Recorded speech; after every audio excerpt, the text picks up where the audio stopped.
فاعوذ باللہ من الشیطان الرجیم بسم اللہ الرحمن الرحیم وعاشرہن بالمعروف صدق اللہ العلی العظیم وصدق رسولہ النبی الکریم۔ محترم ناظرین، اللہ تعالیٰ اپنے پاک کلام میں فرماتا ہے کہ بیویوں کے ساتھ نیک سلوک کیا کرو۔ ایک یہ سورہ نساء کی آیت نمبر 19 ہے، اس کے علاوہ سورہ بقرہ کی آیت نمبر 228 میں رب فرماتا ہے عورتوں کے مردوں پر ویسے ہی حقوق ہیں جیسے دستور کے موافق مردوں کے عورتوں پر حقوق ہیں، البتہ مردوں کو یک گونا ایک درجہ عورتوں پر فضیلت حاصل ہے۔ اللہ تعالیٰ نے عورتوں کے بارے میں فرمایا کہ سورہ نساء کے اندر وعاشرہن بالمعروف، ان کے ساتھ نیک سلوک کیا کرو۔ آقا علیہ الصلوۃ والسلام نے بیویوں کے ساتھ نیک سلوک کرنے کا حکم فرمایا ہے۔ آقا علیہ الصلوۃ والسلام سے پوچھا گیا کہ بیویوں کے ساتھ کیسے سلوک کیا جائے۔ آقا علیہ الصلوۃ والسلام نے فرمایا بیویوں کا تم پر حق یہ ہے کہ تم جو پہنو وہ ان کو بھی پہناؤ، جو خود کھاؤ وہ ان کو بھی کھلاؤ، ان کو برا بلا نہ کہو، ان کے منہ پہ تھپڑ نہ لگاؤ، ان کو اپنے گھر سے باہر نہ نکالو۔ اگر کسی وجہ سے سزا دینی ہو تو گھر میں ہی ان سے علیحدگی اختیار کرو، گھر سے نہ نکالو۔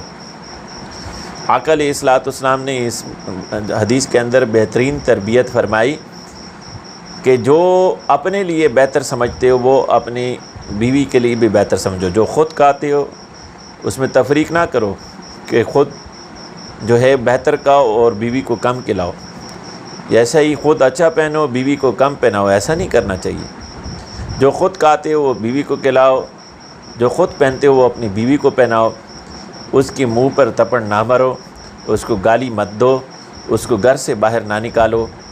اگر کوئی اس طرح سے عمل کرتی ہے، ایسا عمل چھوٹی چھوٹی بات پہ ناراضگی نہیں، کوئی ایسا عمل جو اتنا تکلیف دہ ہو کہ بندہ یہ سوچنے پر مجبور ہو جائے کہ اس کو گھر سے نکالوں، تو آقا علیہ الصلوۃ والسلام فرماتے ہیں اس کو گھر سے نہ نکالو، بلکہ اس کو گھر میں ہی اس سے کچھ تھوڑی دیر کے لیے، کچھ عرصے کے لیے علیحدگی اختیار کر کے اس طرح سے اس کو سزا دو، اس کو سمجھ آ جائے گی۔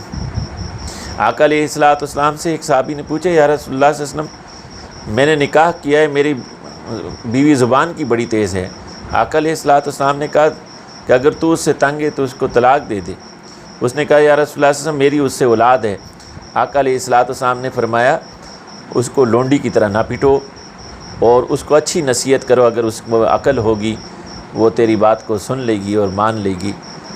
اس طرح سے آقا علیہ الصلوۃ والسلام نے ہمیں تربیت فرمائی۔ آقا علیہ الصلوۃ والسلام نے فرمایا کہ جلد ہی ایسا وقت آنے والا ہے کہ تم میں سے کوئی شخص اپنی بیوی کو اس طرح سے پیٹا کرے گا جیسے لونڈی کو پیٹتے ہیں۔